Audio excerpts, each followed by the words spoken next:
Eu sou Mário Persona e essas são as respostas que eu dei aos que me perguntaram sobre a Bíblia. Você escreveu perguntando quando é que uma pessoa recebe o Espírito Santo. Bem, a rigor, nós recebemos o Espírito Santo, o selo do Espírito Santo, quando cremos em Cristo, pois é o que afirma Efésios 1,13. Em quem também vós, depois que ouvistes a palavra da verdade, o evangelho da vossa salvação, tendo nele também crido, fostes selados com o Santo Espírito da promessa. Mas como o caráter da Epístola aos Efésios é das coisas já definidas, ali nós somos vistos como ressuscitados e assentados com Cristo nos lugares celestiais, eu acredito que podemos olhar melhor para ao menos 3 elementos envolvidos na conversão. Primeiro, o novo nascimento. Segundo, o crer em Jesus e a consciência de perdão e libertação, que talvez seja quando efetivamente recebemos o Espírito Santo para habitar em nós. Esse comentário de William Kelly sobre Lucas 11:13 explica algo nesse sentido. Em Lucas 11:13 diz que: pois se vós sendo maus sabeis dar boas dádivas aos vossos filhos, quanto mais dará o Pai Celestial o Espírito Santo àqueles que lhe o pedirem. William Kelly comenta: nós devemos nos lembrar de que os discípulos, nesse ponto, ainda não tinham o Espírito Santo. Eles eram nascidos do Espírito, mas isso é algo completamente diferente de se desfrutar do dom do Espírito. Receber o Espírito Santo é algo que sobrepuja e vai além da conversão, e do novo nascimento também.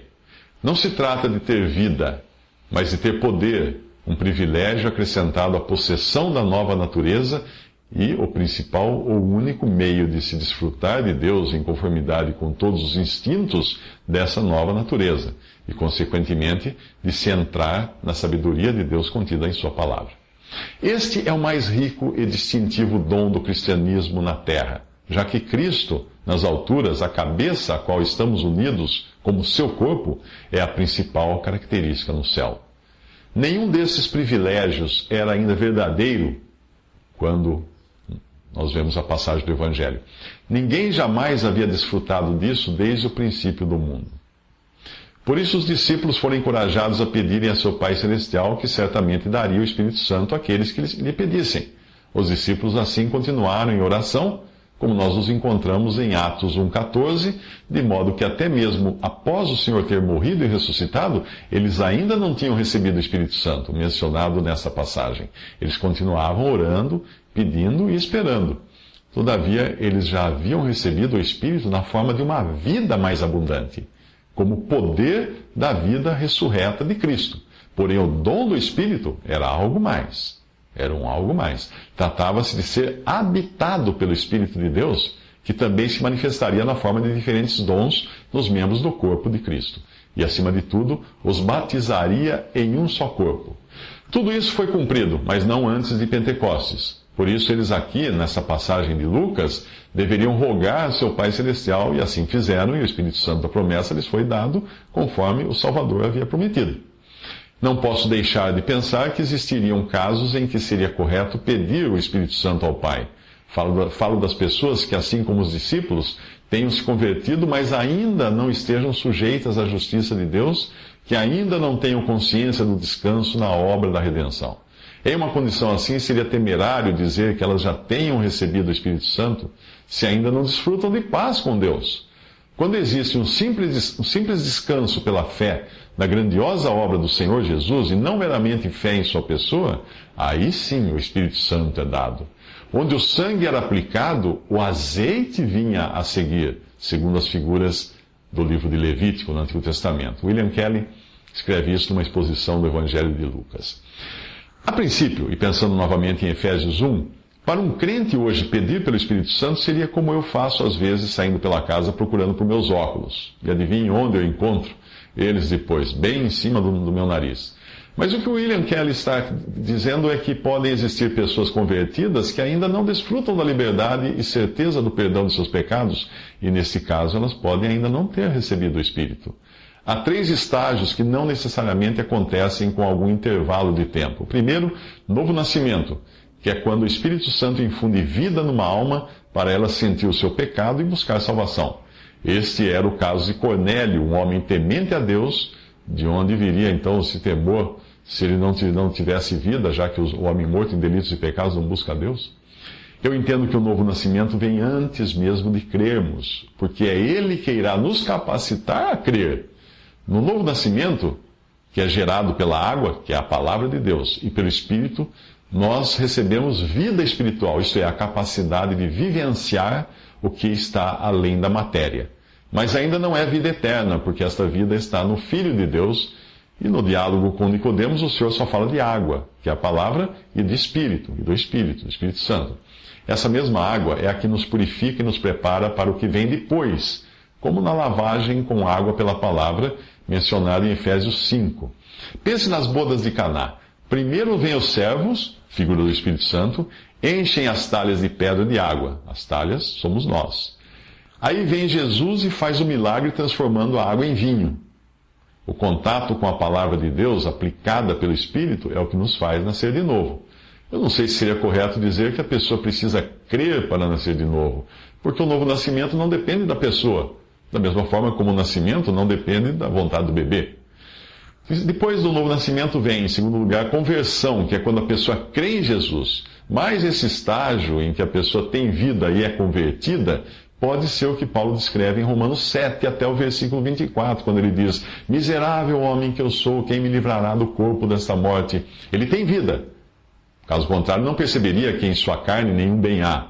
Ele é atribulado pelo pecado não confessado, mas ele não se sente liberto, porque não entendeu que a justiça de Deus já condenou a Cristo e, portanto, ele não será condenado. A terceira parte, então, o terceiro estágio, se a gente pudesse chamar assim, viria no versículo 25 de Romanos, onde ele dá o brado de vitória e libertação, e talvez aí esteja a diferença, que é quando o Espírito Santo vem habitar na alma e dá aquela certeza inabalável de perdão de pecados que você encontra até no crente que só dá nota fora, que fica atribulado por perder sua comunhão com Deus, mas que em nenhum momento coloca em dúvida a certeza da sua salvação. Veja que eu escrevo sempre talvez, porque nós não podemos querer criar um processo, já que Deus pode fazer as três coisas imediatamente no momento em que uma alma é vivificada pelo Espírito, ao mesmo tempo crê no Salvador e ao mesmo tempo recebe o Espírito Santo que lhe dá a certeza de vida eterna. Infelizmente, porém, muitos dos cristãos que nós encontramos por aí estão vivendo uma vida miserável de incerteza, achando que podem perder a salvação a qualquer momento, porque não entenderam o caráter definitivo da obra de Cristo e do sangue derramado na cruz.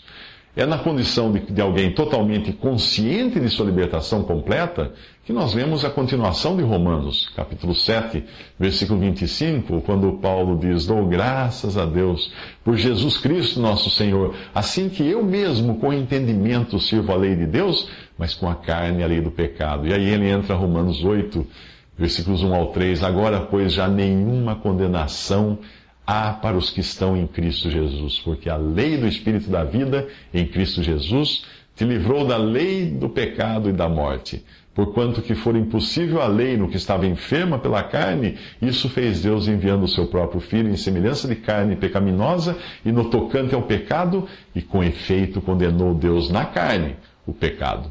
Eu usei aqui a versão revista e atualizada porque ela está mais exata no versículo 1, onde a versão corrigida, revista e corrigida do Almeida, existe uma frase condicional que não andam segundo a carne, mas segundo o Espírito, que não está nos melhores manuscritos e parece ter sido uma glosa tirada de uma outra parte também aqui do próprio livro, da própria carta aos Romanos. Para complementar, eu entendo que, ainda que possam existir esses diferentes estágios na conversão, isso não significa que alguém que tenha passado pelo novo nascimento venha a sucumbir no meio do caminho, porque estou plenamente certo de que aquele que começou a boa obra em vós há de completá-la até o dia de Cristo Jesus, fala Filipenses 1,6. A diferença é que alguns passam a vida privados de experimentar o pleno perdão de seus pecados e desfrutar da liberdade dos filhos de Deus. Esses pensamentos que eu estou colocando aqui podem causar estranheza em alguns, e pode ter certeza de que comigo não foi diferente. Por eu ter algum background arminiano, eu briguei muito antes de aceitar que o novo nascimento não dependia de mim, tanto quanto não depende do bebê que nasce no nascimento natural. Observe que eu estou falando aqui daqueles que verdadeiramente são nascidos de novo, como Cornélio. E não de pessoas que se aproximam, não de Deus, mas das coisas de Deus por curiosidade. Existem muitos assim.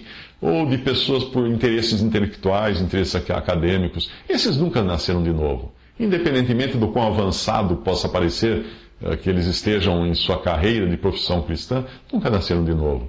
É por isso que os seminários estão cheios de professores de teologia destituídos de vida, que são totalmente céticos em relação às Escrituras e colocam 1001 objeções à sua validade.